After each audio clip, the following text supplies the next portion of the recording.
Toss to White.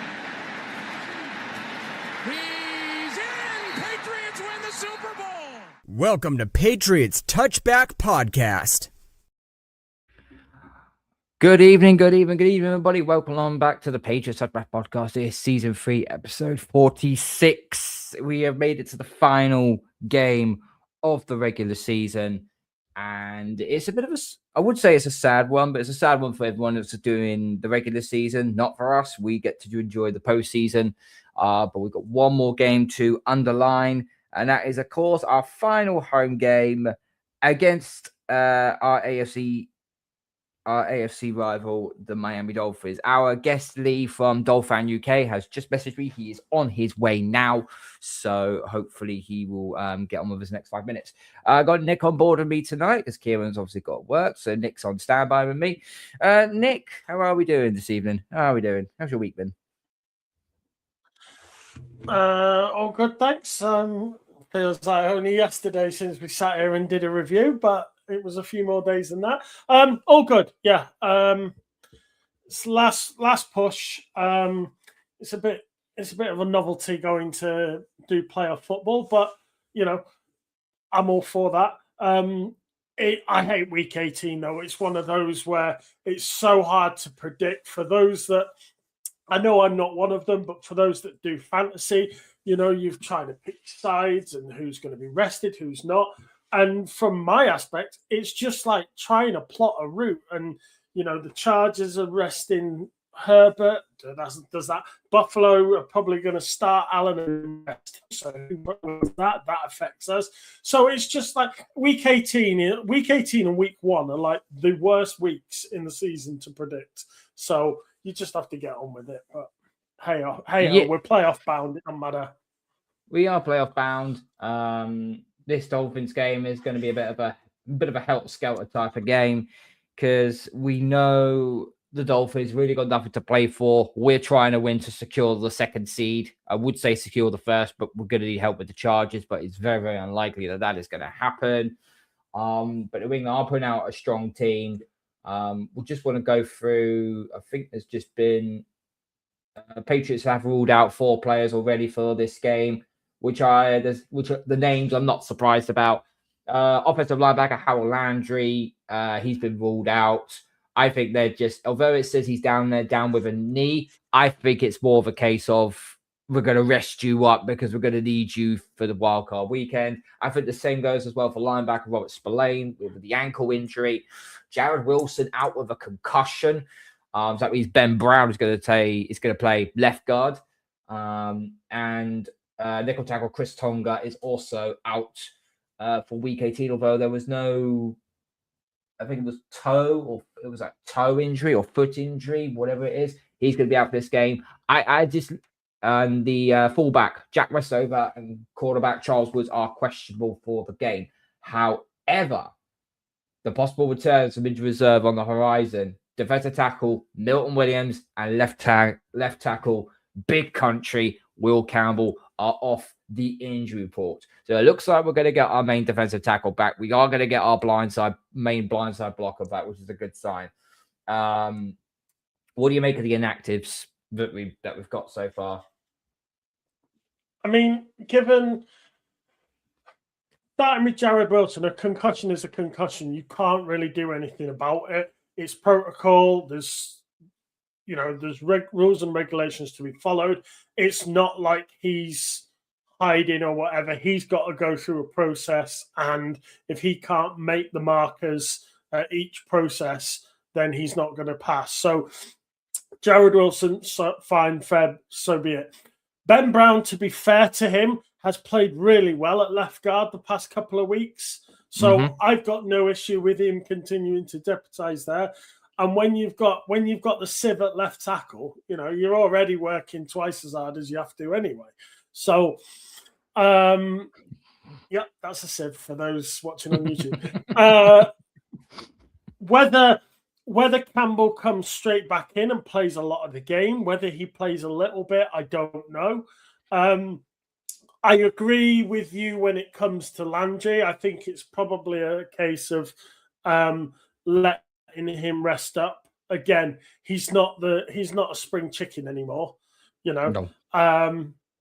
So getting him the rest when we don't need him, sort of thing, is beneficial. Spillane, well, you know, again, I'd much rather have him for a full playoff run, and if that means he misses this weekend, so be it.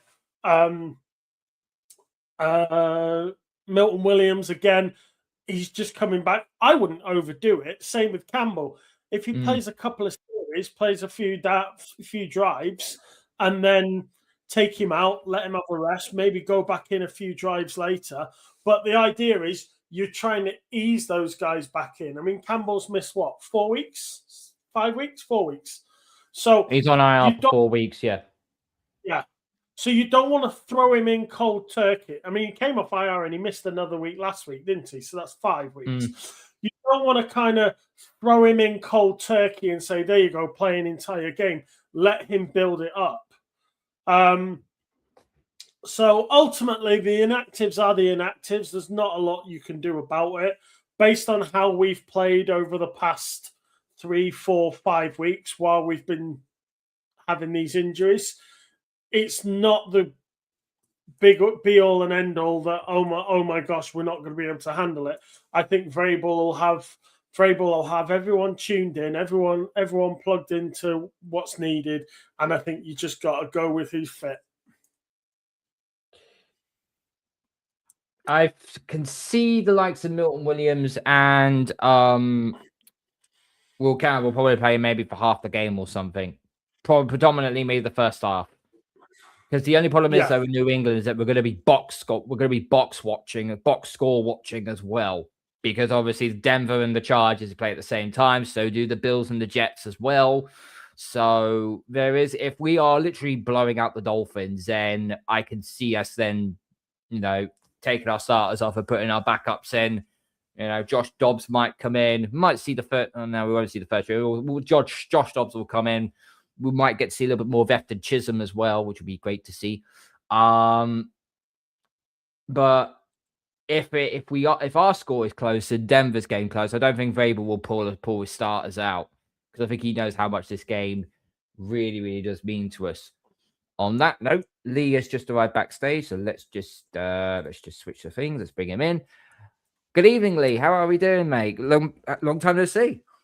Yeah, not too bad. Can you hear me? Oh, you're very quiet. Very low. Turn it up.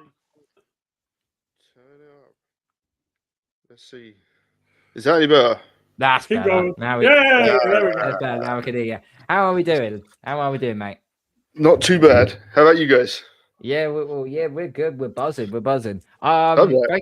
Thank you for coming back. Obviously, you came on our show in week 2 to do the review of Dolphins game. This was when, you know, New England and Miami were both trying to find their feet. 16 weeks have now been and gone. What have you? I'd say it's a bit traumatic for you because, you know, it looked like you were struggling. Now you've kicked on a little bit towards the end of the season. Now I don't know if that's due to, if that's due to a new QB change. Obviously, Tua Tagovailoa has now been benched. You've now got the Texas quarterback Quinn Ewers in. What have you made of Quinn Ewers so far since he's come in? Yeah, he's played like a rookie. Been some ups, been some downs. There's some throws where you can say, okay, I can see why you might want to, why the coaching staff might have wanted to put this guy in and see what he's got. Kind of goes back to the preseason a little bit. You're like, oh, okay, there's some flashes, and now he's doing it against some starters. But there's also some throws where you go like, you can't be doing that. So it's kind of what you expect from a rookie. I don't think you'll find anyone that is willing to say to you, well, they found the next guy, because I don't think that's it. But it's been 2 games, so it's a bit of an unknown quantity.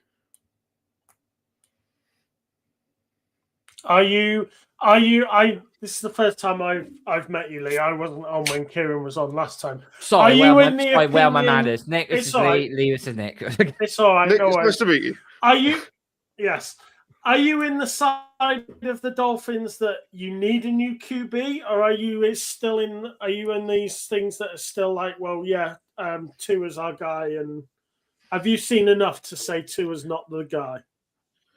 No. Oh, okay. No, but it's kind of a complex question, isn't it? Because there's the on the field bit, then there's the off the field bit that goes with it, and I'm kind of the opinion that you're going to have to pay him a huge amount against the cap next year.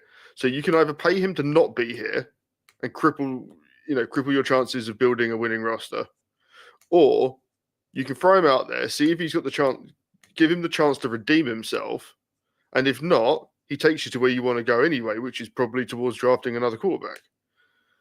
But this way, you're not.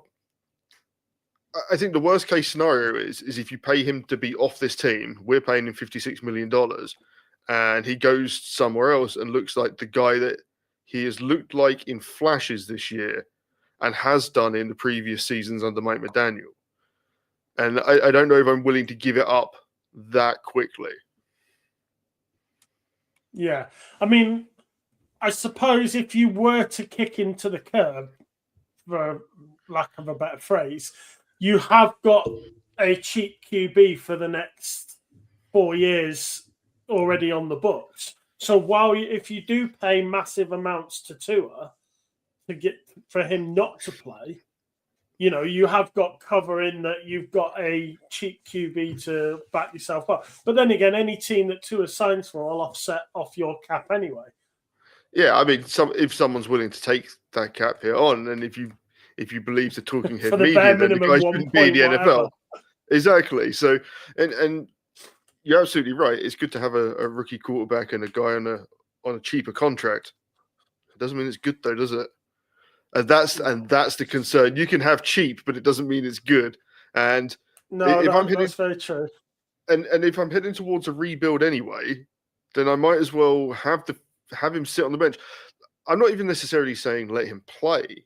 But if you're willing to go with Quinn Ewers and kick Tua to the curb, then let them bat that out in camp. Give him the chance to redeem himself. What's the worst that can happen? He sits on the bench again? Like, you were going to get rid of him anyway, and you were going to have to pay him a lot anyway. So I don't see there's necessarily a lot to lose. I think the more interesting thing from the point of view of Tua is the decline has been weird, right? Because it's you see him playing games, and you'll see people, and especially in-game commentators, who go, "That's not the guy we've seen," right?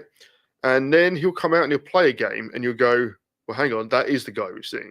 And it's not necessarily just in wins. Like, played well against the Chargers in a defeat, played well against the Panthers in a defeat, played well against the Falcons in a victory where he looked like his old self. And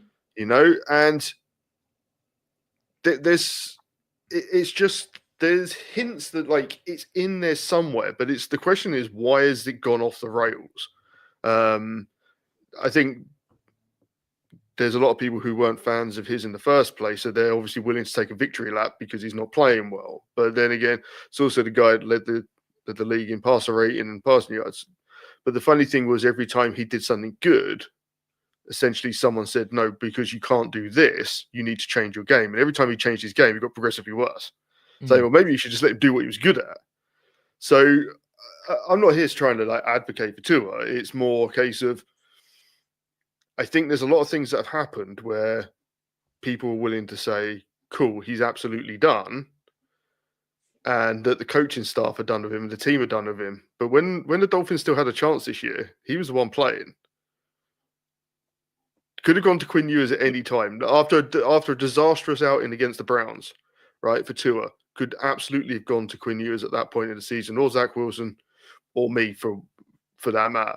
But you didn't. And even that Monday night game against Pittsburgh, when there was still the remotest of chances, he was the guy who was starting. It was only when you were mathematically eliminated, you were willing to say, "Okay, well, I'll see what I've got in a rookie." So it feels like a bit of a weird situation. What have you made of? Maybe they just lost your game tape in the recruitment drive, and they just didn't get it in time. I think that's probably what happened. Yeah, I hate that. What have you made? What have you made so far, of Mike McDaniel, this year? Because it felt like at some point during the season he was very much on the hot seat with what was going on. Every time there was a loss, his press conferences sounded like an Arsene Wenger press conference. I That's mean, all to be they fair, was. they sound like that when he wins. Like I've sat in a few of them. Like that's him. I don't think he's really done much different. Like the game plans kind of look the same. The team have done the same things, even when he's tried something different. Like when they went out to Pittsburgh, we've historically played terrible in the cold, right? And that's not just Mike McDaniel or Tua. That goes back to Tannehill. We played badly under Flores in the cold. Famously didn't have us practice in the cold a week before going to a snow game. Like, this has been an ongoing issue. So this year, before the Steelers game, he has us go out and practice in the snow 2 days before the Steelers game. Like, great, at night in the snow. Cool. Didn't work. So, but I appreciate that he, it's like, we can't keep doing what we've been doing, even if he ended up with the same result. I can kind of appreciate that there was an effort to fix it. The problem with Mike McDaniel is whenever the Dolphins win and they look good, you'll get plenty of people come out and say, well, he's a great play designer and and he can do this and he can do that. But as soon as he loses, it's, well, he's a terrible coach. And the truth is probably somewhere in the middle. I'm of the opinion that I want to keep him as the head coach. I think there's too many coaches in the NFL are not given a chance to work through the tough patches.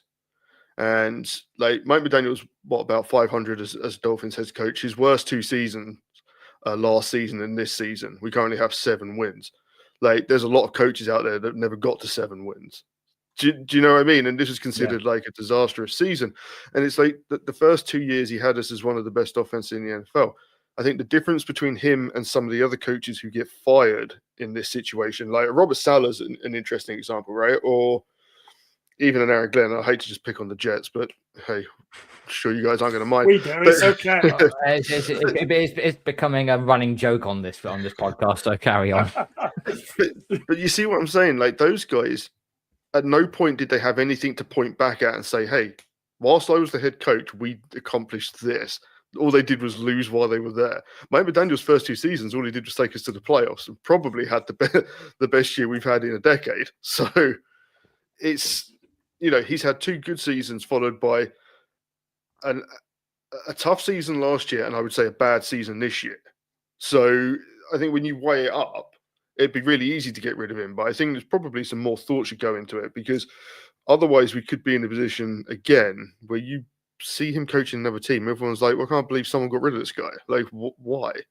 The same reason. And we mentioned it the first time we spoke. Like, Mike Vrabel was the perfect pick for you guys. Like, wasn't a bad coach. Who's better off right now, Mike Vrabel or the Tennessee Titans? Do you know what I mean? Definitely. Yeah, I don't want to be the team that is like, well, you were the problem, not the head coach.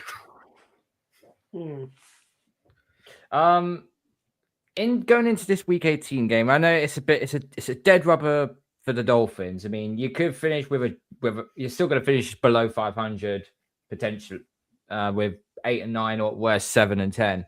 For us, it's actually a little bit more meaningful because we're still trying to battle seeding.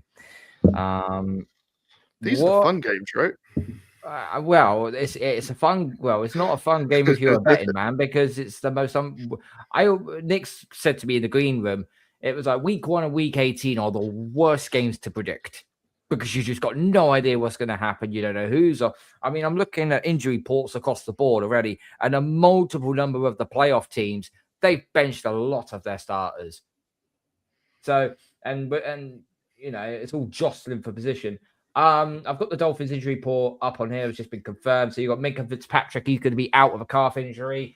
Devon Achane, your running back, is doubtful. I assume doubtful means he ain't playing because that's kind of what it really means. If it's questionable, you're playing. If it's doubtful, it probably means you're not. Probably not. I would say there's not a lot of reason for him to play. Well, he's got his 1,000 yards anyway, hasn't he? So he's got 1,000 yards. He's going to Pro Bowl. I'm not really sure what benefit there is to him playing. I personally would have sat him probably 2 weeks ago. I think he'd done enough. Yeah. And you got some questionable. You got linebacker Quinton Bell, offensive lineman Aaron Brewer. Well, by the way, congratulations to Aaron Brewer. By the way, first team All Pro. Was it first team All Pro? I think it was. Yeah, and he's been stellar the last 2 seasons, and they sat him last week. I don't think he plays this week either, mainly because his work is done, and I think they consider him too valuable to play in a meaningless game at this stage. Bearing in mind he's played banged up all year. Also, shout out to your linebacker Jordan Brooks as well. He's also first team All Pro. He's limited with a hamstring. That's only just popped up though, so I don't know. He left last week's game with a hamstring, came back in late. Well, he was on the sideline trying to get back in the game. He wouldn't give his helmet up. So okay. Offensive lineman Austin Jackson with a back, limited participation. Chop Robinson, your draft acquisition. He was questionable with a concussion. I'm probably going to assume that is he. You know better if you've been reading the report. Is he in a red non-contact jersey? Or is he out of that jersey? I haven't seen any reports today, but I've been busy. Again, with all of these guys, I'm going to lean towards they don't play because there's no real reason for them to play. The same way some of them got pulled last week, just no real need. I mean, we'd love to spoil your weekend, but at the same time, it's not worth risking anyone for next year or anyone that's got value if you want to blow up the roster. I mean, you've got the draft situation in that if you lose, depending on how results go for you, you could move up the draft order 4 places. But if you win, if results go against you, you could drop another 3 places and end up mid-round pick. So, I don't want you to win. But again, thanks for stealing my line about week 18, Carl. I'll let you have that one. You're welcome. It is so hard to pick with so many people being rested. And we talked about the Patriots inactives, and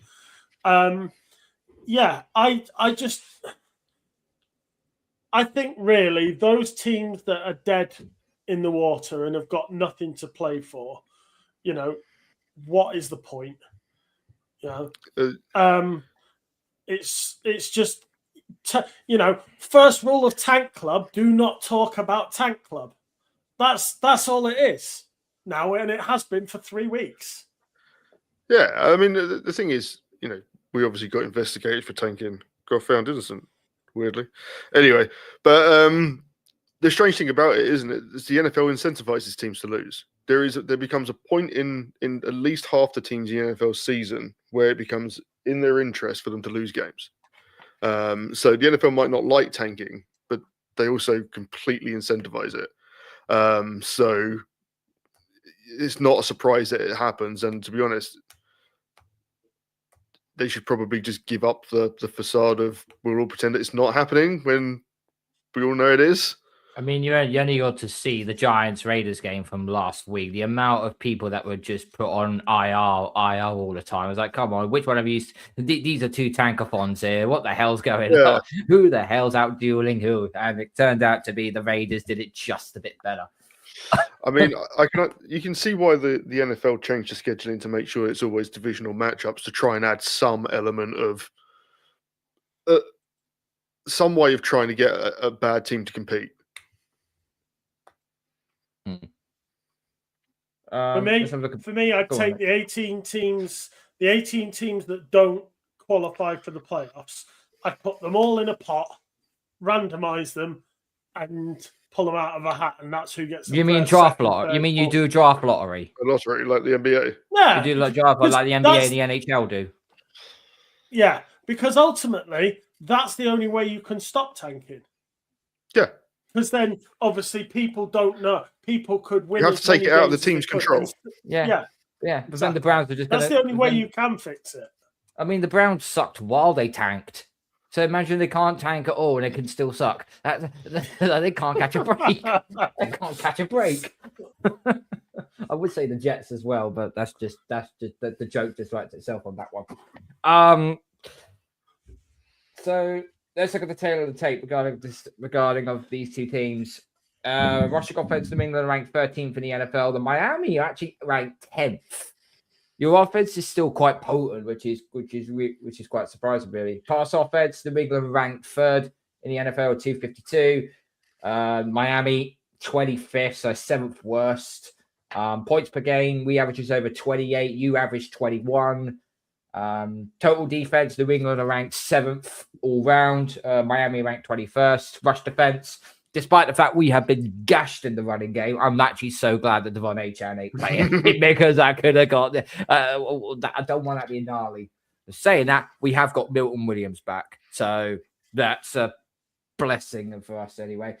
Where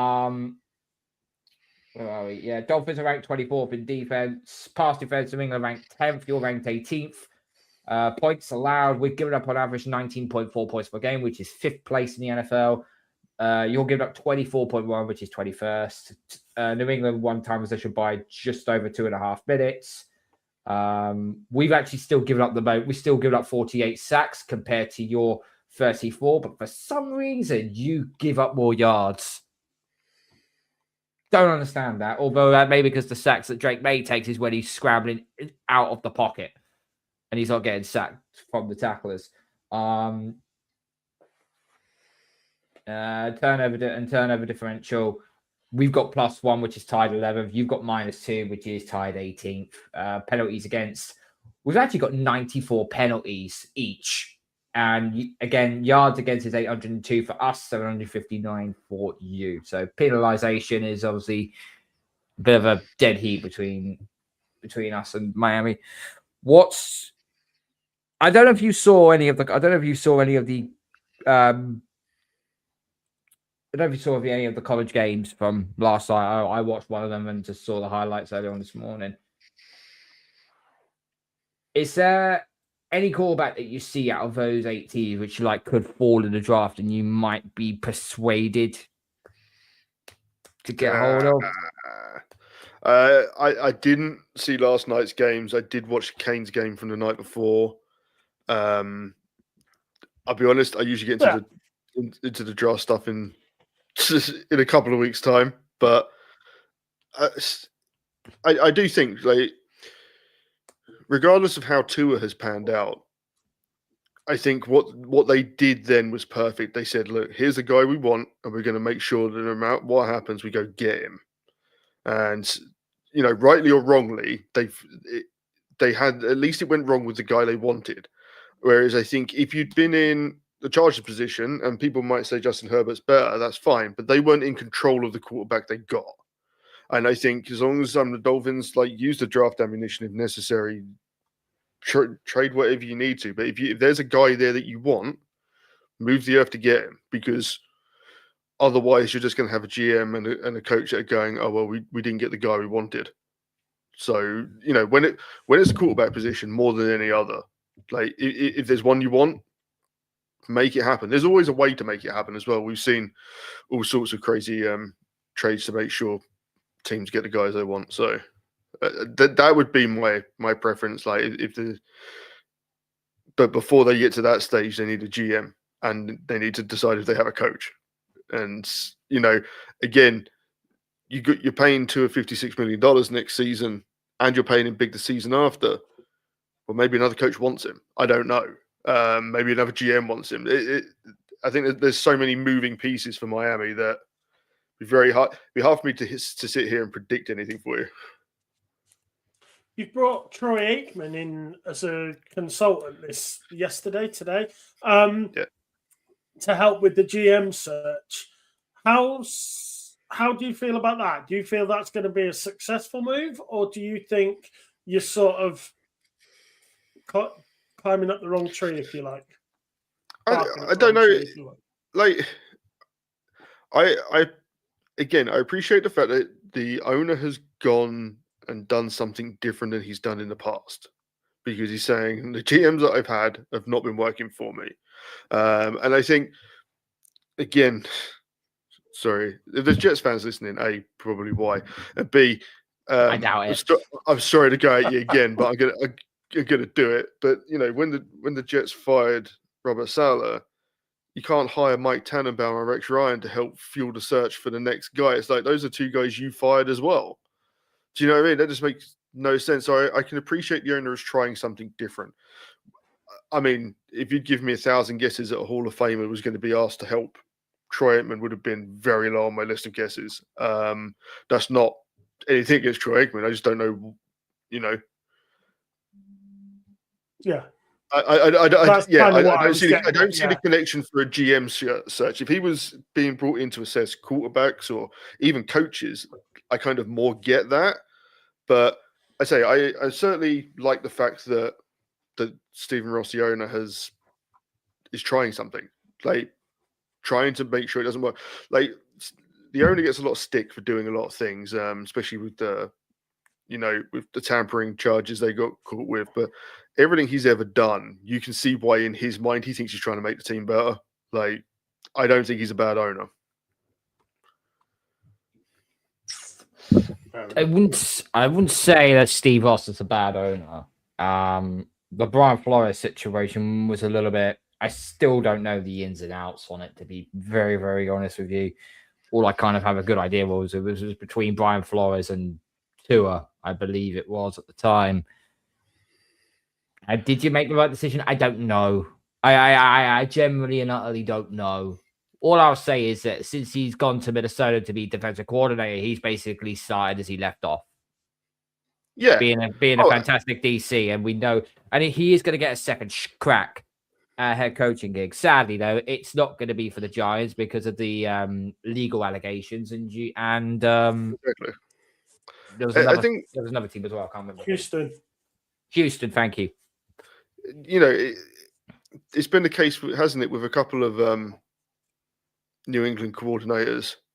They've left and come back and been as good as they were, or taken up the same role somewhere else and been as good as they were, but not as a head coach. And I think Brian Flores obviously didn't like Tua. He benched him a number of times, even then had to bring him into games to win games. It was the weirdest situation.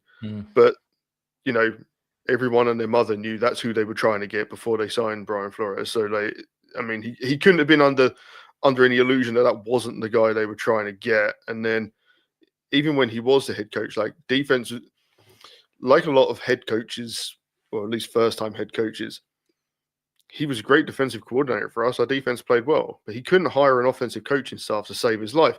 Maybe that's why he had such a problem with Tua, because he wasn't getting what he wanted from those guys either. It's a constant cycle. And to be fair, until the last 2 seasons, Mike McDaniels had the same problem. He can't hire a defensive coordinator. So I like Brian Flores as a coach. I was surprised when they let him go. And then when you find out all the legal stuff that's going on, it's like, okay, it's obviously, a touchy subject. And I don't think any of us will ever know exactly what happened. But I think for anyone to say that they didn't know the Dolphins were tanking is flat out ridiculous, because as fans, we all knew it. Like, the media knew it.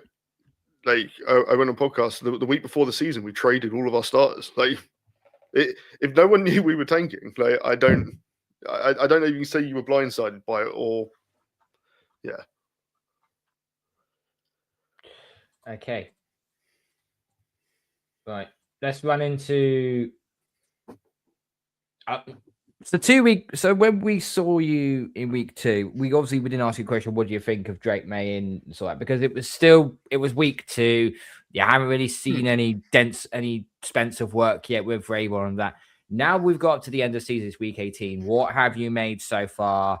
What have you made so far of Drake May? What have you made so far of Vrabel? What have you made so far of New England just in general? Vrabel brought everything to New England that I feared that he would. He just felt it felt like the best coaching hire of the entire cycle. I know some other guys have gone and done well, but he feels like the long-term guy. Like, I think the other guys that have done well in Jacksonville and Chicago, it's all great. Let's see how they do next year and stuff like that. Whereas Vrabel's got like the history as well to back it up that this can continue. I think he was a great pickup as a head coach. I think he's getting the best out of the team. Probably the same thing with Drake May a little bit. Like, he's played incredibly well. I think, look, I'm going to say it to you because I completely understand how frustrating this is when people want to bring up how many teams you've beaten with a winning record. It's like you don't make the schedule. Like you can only play the teams you're playing, and if teams on your schedule turn out to be bad, that's the way it is. But I think with Drake May again, it'll be how can it continue into next year. I don't like when, and this for any team, I don't like it when Dolphins fans do it either, when people want to anoint a quarterback after a season or just X number of games. It happens so often that the fall off from there is not, it's not hard to fall off. Last year, everyone would have told you there's no way Washington failed this year. Why can't I remember the quarterback's name in Houston right now? Someone help me out. CJ Stroud, General Mills. Stroud. Do you know what I mean? Yeah. It's like, they're going to be great for years, but it's been more of up and down. Do you know what I mean? It's not kind of hit that sustained high level. So with quarterbacks, I always think you need to wait that little bit longer. But look, all he's done is everything you want, isn't it? Like beat the teams in front of you and have you in a position to be playing for seeding in week 18. Like I'm guessing if I'd asked you that question week 2, you'd be pretty happy. I mean, as we said, we expected our floor to be like 7 to 8 wins. If it all sort of all went to plan, we could maybe sneak a wild card in at 10-7. Although now you look at the seedings and the actual records, 10-7 doesn't get you into the postseason, not in the AFC anyway. I made the wildest prediction. I think it was me. I think I said the schedule was easy. If everything fell in our lap the way it should, the way it might do, I said we go 12-5 and we get the first wild card. That was basically the highest ceiling I thought we could go for if it all went to plan. And the fact we probably going to go 14-3, win the AFC East on the first go around, it has surprised us. Going to the postseason, people say, "Oh yeah, you're going to go one and done in the playoffs." I'm like, cool. Well, if we do go one and done in the playoffs, all right, it's not the be all and end all because we weren't supposed to flip and make it in there to start with. No, but the whole pod as a group of individuals, we were all over the place because I was like, well, the floor's got to be 6. You've got to improve. I was looking at the schedule, thinking, right, that's a win, that's a win, that's a win, that's a win. Then there's a whole host of maybes, and then there's just defeats, and it's like. So, everyone had their own numbers and whatever. But, I mean, literally mine was floor was 6, ceiling was 12, probably somewhere around the middle. I was thinking 7, 8, maybe 9. That was where I was sitting. And, so blow me out the water. I'm ecstatic. I think it's absolutely amazing. So, but I didn't see Drake May having the season he's had. I'm pretty sure I would have said the same thing to you, where it's like it could go either way, and you wouldn't be surprised. I think it was always going to be better than last season, but if you finished on 7 or 8 wins, I don't know if I would have been floored, oh my god, I can't believe this has happened. Whereas at the same time, I'm not that surprised that you completely succeeded as well, because I think they've done the right thing in basically putting the right guy in charge. The thing is, though, the last time a team actually had a very, very easy schedule when actually had a very good record and went far was the 2021 Tampa Bay Buccaneers, where they ended up going 13-4. They made it to the NFC Championship, and unfortunately, they fell short against the Rams. That was the last time. But the thing is, I had this argument with everyone on social media by basically, they're saying you've got an easy schedule, this, that, and the other. I said, okay, then if it's that much of an easy schedule, then how come that the Saints last year, who had the number 1 easiest schedule, and Atlanta, who had the number 2 easiest schedule, both finished 5-12 and 8-9 respectively?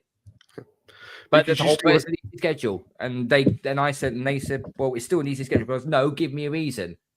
And I let them go for about 10 minutes. They didn't respond. And in the end, I just responded back to them. I just said, I tell you why, because they've either A, not got the quarterback or coach, or B, they got neither. That's your rebuild. That is your foundational rebuild. The thing with schedules is it is all relative with the moment.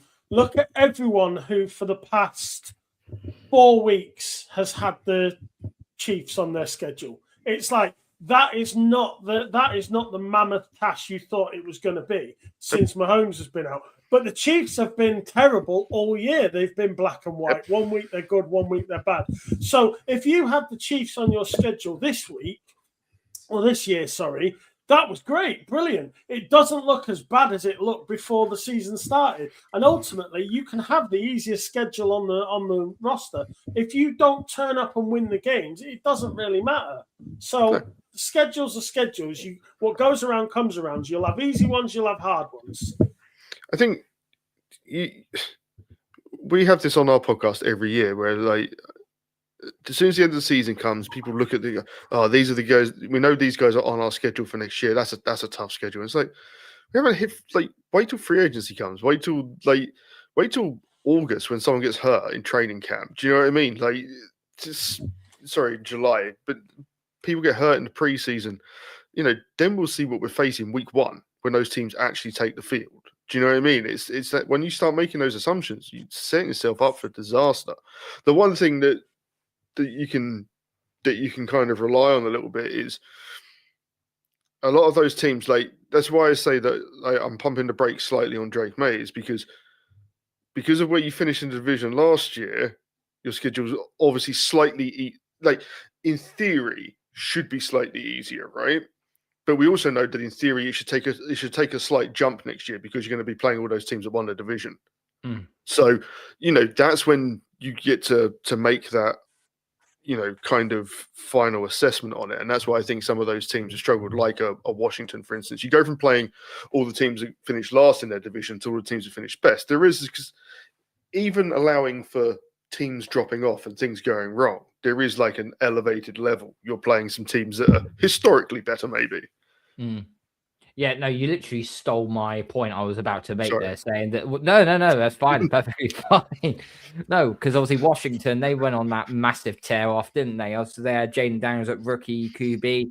They had some decent players on there. Then they well overachieved what they were meant to, reaching the NFC Championship. So, unfortunately, they got bludgeoned by the Eagles, but that shouldn't let them haunt too much. Fast forward till now, and the injuries piled up. They might beat the Eagles this week. Well, I mean, I don't think Marcus Mariota is playing. So I don't know who. Neither is any of the Philadelphia starters. So they could well beat. Tanner McKee is a perfectly good backup. Tanner McKee's a perfectly good backup anyway. But Washington have completely plummeted due to their injuries, and they got slapped back to reality, thinking, oh, okay, we did really well last year. Finished second in the division, but then reality hits us in the face. And I think this rebuild we had last year was important because we needed to build foundation. This year's draft and this year's free agency is going to be telling how much depth that we're going to have, because this is the one thing that we don't have. We don't have depth. We're very top heavy across every single position. The minute someone goes down, it kind of does tail off, even though the likes of Corey Durden, Christian Ellis, they've all stepped up in like major roles and so on. Craig Woodson as well, the rookie, stepped up in big spots as well. Also we spoke about our Colander, Vidarian Lowe, who's actually done I'll be honest, Nick, he's done a serviceable job since Will Calvin outage. I think we could call it a serviceable. Clip it. Yeah, and obviously Ben Brown stepping in as well for playing either at center or not center, left guard. Sorry. So we have had people that have stepped up, but we know next year with 12 picks in the draft, perfect opportunity into to get a lot of depth in there. Right. Also, I think just to continue slightly on that point is, you're also making the jump from finishing third in the division to first, right? So it's way different than those teams who went from the bottom of the division to the top of the division. Do you know what I mean? Like, it gives you a slightly better chance of being able to continue that on. Those, like you say, those teams that make that really big jump, Denver will be a really interesting case. They're going to make a 3-place jump in that division, right? and next year they're going to play all those big teams. They're going to play more primetime games, all those things. So it'd be interesting to see how the teams kind of mature over the next year. Yeah. Okay. Let's go into our predictions. I'm still waiting for DJ to give us his prediction yet. So once he's given it, I'll be able to release this out on X, as you can all see. Lee, are you going for a Dolphins hurrah and getting a win, or do you think the New England are going to spearfish the Dolphins? So I famously on my podcast, I will never predict a loss because that's just not fun for me. So I'm going to predict a win. I think I predicted a close win in the first matchup, and it was a close loss. And I'm going to do the same because it would not be the first time that the Dolphins have played spoiler in Week 18 for the Patriots. That Super Bowl 50 run.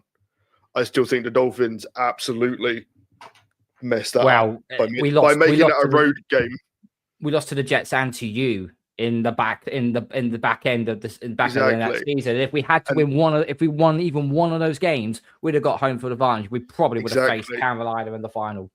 Exactly, yeah. Instead, you're going to play Denver in the AFC Championship game instead of the other way around. And hey, I think for the Dolphins, but I know what you guys were saying earlier. Like, it makes perfect sense. There's loads of teams that want to sit players, loads of teams that have jacked it in. There's also a team like the Dolphins where quarterback wants to win. There's a bunch of young players that want to play well still. Do you know what I mean? So it's an interesting proposition, and I think it's hard to predict which team shows up. The team that got routed by the Bengals, or the team that just beat the Bucs, who are going to play for a division and to host a home playoff game this week. Mm-hmm. So I'm going to go close Dolphins win. Give me 31-28. We're giving up 28 points at home. Wow. Just for fun. That's a bit. That's a bit good. That's a bit. I'm going to say that's a reach. Sorry, I'm going to say that's a reach. Us winning is a reach, but I'm going with it. You're not wrong there. But anyway, Nick, what are you going for? Oh, I really don't know. Patriots win. Mm-hmm. I don't think it's going to be massive because I think, like we said, if the games are going the way we think we go, we might pull some starters. I don't think you're going to see Williams play all game. I don't think you're going to see Campbell play all game. The average for the season on both teams says this is going to be 28-21 in New England's favor. Mm-hmm. I'm going to stick close to that average, and I'm going to go 24-17 Patriots. 24-17. Well, it seems like I'm the one who doesn't believe the Dolphins are going to do anything against us. So I've gone 34-17. I've got us covering. So obviously Lee's gone 31-28 for the Dolphins on that one. So no, I mean that's if that happens, I want Lee to give me the lottery numbers for next week. If that happens, he does on that one. He does. Just to give some context, right? Even in the midst of our terrible season, right? I booked to go out and see 2 games. A team that we historically get thrashed by in the Baltimore Ravens, and then a team that we struggled to beat in the Buffalo Bills. I went to see us beat the Bills handily. It was fun. So that's the sort of season we've had. Like, hey, I try to look forward to one more game before we lose the Dolphins until next season. Well, I've just seen DJ just text me, and we almost had a bingo bongo bango. He's gone for 34-14. He doesn't think the Dolphins are going to put up 14 points. So DJ's on the same boat as he's obviously took the same red pill as me. Then, thank God. Anyway. Right, let's get on with our final. I would say it's our final spread of the year because we will do the wild card week. We will do the wild card weekend as well. So I've got 6 games on the docket. Lee, if you recall what we did in week 2, we did 6 spreaders. 6 spreaders always did. We've got some good games on here. We've got a couple of shit ones, but we have to be fluid Fair. in this. So the first game up, Panthers at Bucks. Bucks are favored by -3.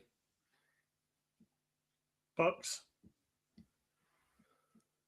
Are they covering or are Panthers covering? Bucks to cover. Lee? Panthers win, but the Bucks cover. Panthers win, Bucks cover. I do not trust the Bucks at all. To give me the Panthers and the hook. They cover. Panthers completely cover. I couldn't believe the way the Bucks played last week against us. Should have been an easy win for them. Did you say Panthers win, Bucks cover? Sorry, Lee. Yeah. Yeah. Does that make sense? Yeah, that makes sense. Yeah, that makes sense. Okay. Staying in with Saturday night. Seahawks at 49ers. Seahawks are favored by -1.5. 49ers win. 49ers cover, obviously. Yeah. I got to agree. We all going 49ers here. All 49ers? Wow. Yeah. Okay. Yeah, I've gone 49ers in this one as well. I don't know if Sam Darnold's going to have one of his episodes, but he's in the same spot as what he was in this time last year, where he had to win to get the #1 seed, and because he lost, he had the wild card round. Oh dear. Anyway, right. Saints at Falcons. Falcons are favored by -3.5. Bear this in mind: the Falcons have won their last 3 games. The Saints have won their last 4. And Tyler Shuck is playing like a top 10 quarterback right now. Where is the game? It's in Atlanta. It's in a dome, so it doesn't matter either team, really. I was just going with home crowd. Give me Atlanta. So you've got Falcons cover? Yeah. Okay. Nick? They're on a roll, the Saints. I'll take the Saints. Saints to cover? Yes. Or are the Falcons covering? No, Saints to cover. Okay, you got the same as me then. I've got New Orleans as well. What makes it interesting in that NFC South matchup is the fact if the Panthers win, they win, no issues. If the Bucks win, they need the Saints to beat the Falcons in order to win the division due to tiebreakers. Whichever way you spin it, they're going to get their spleens ripped out by one of the NFC West teams in the wild card round anyway. So what does really matter? Cowboys at Giants. Cowboys are favored by -. Yes, I know. I can throw a shit one in there. They're favored by Cowboys are favored by -3.5. Cowboys to cover. Giants Yeah. couldn't fight their way out of a paper bag right now. Yeah. And I don't think the Giants got any incentive to win that game.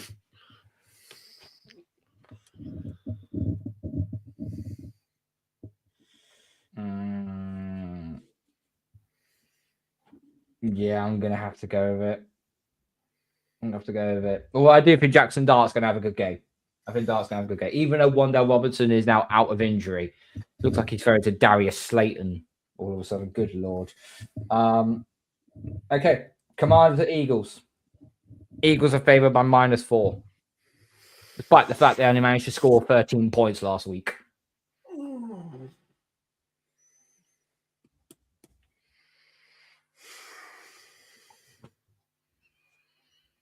I'll go Eagles to win, Commanders to cover. Okay. I think it's going to be close. Lee? I think the Eagles win. And cover? yeah.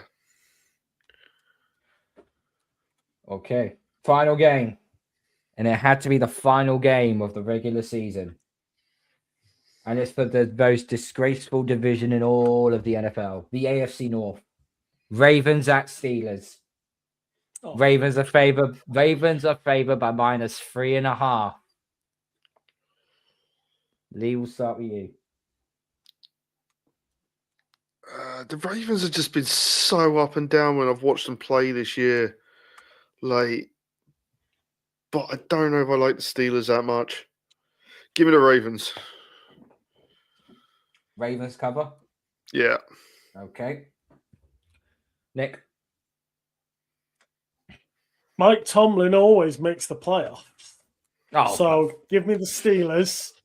Give me the Steelers and Ravens to cover. Bloody hell, we've all gone on different. You know, we've all gone different things here. So Lee's gone Ravens to cover. You've gone the Steelers win, Ravens to cover. I've gone for a Ravens win, but the Steelers to cover. So if anybody's drunk while listening to it and heard that, so we've all gone different on that final game. I don't trust the Steelers in this spot. No DK Metcalf. That's going to be a huge miss for them. I don't trust either, to be fair. I don't either. This is why this should have been a Saturday night game, and the Seahawks Niners should have been the prime time game on Sunday night. Yeah. It should have been, but the NFL was like, nah, fuck it. So yeah, loves the AFC North. Really does. Okay, Lee, thank you so much for coming on for a second time this season. Much appreciated. Been a good sport. Just let everybody know where they can find you. What you got coming up?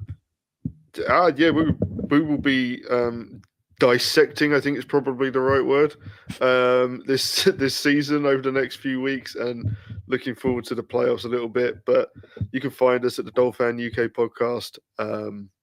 We try to go every week during the season. Probably gets a little bit closer to every other week in the off season, if I'm being honest. But yeah, we're always happy to talk football. Yep, as always, mate. Listen, you're more than welcome to come back on next season. Obviously, absolutely. We'll have to get you on as well. Yeah, no, listen, we'd love to collaborate. Obviously, I'm on hosting duties here, so I'll probably send one of either Nick or Kieran over to your pod because, you know, they are our assistants, so they should take the flak at some point. I reckon we get you all over. Have you all on at once? Why not? That would just be a glorified mess. So I can assure you that. Anyway, thank you so much for joining, mate. Much appreciated. Appreciate it, fellas. Thank you for stepping in for Kieran's position. I'll see you on the review show on Tuesday. We will also be back on Tuesday night for the review show of the New England-Miami game. Hopefully, it's ended in a 14-3 win. And hopefully, at best, I think we're going to end up as the second seed. But you never know. The Chargers might pull off an upset. I say might. But we'll see. Make sure you smash the like button on the way out. Gronk spike the subscribe button. Tell all your friends. Follow us on social media platforms and make sure you follow the podcast on Spotify and Apple. We will see you on Tuesday night. Good night. God bless. Go Patriots.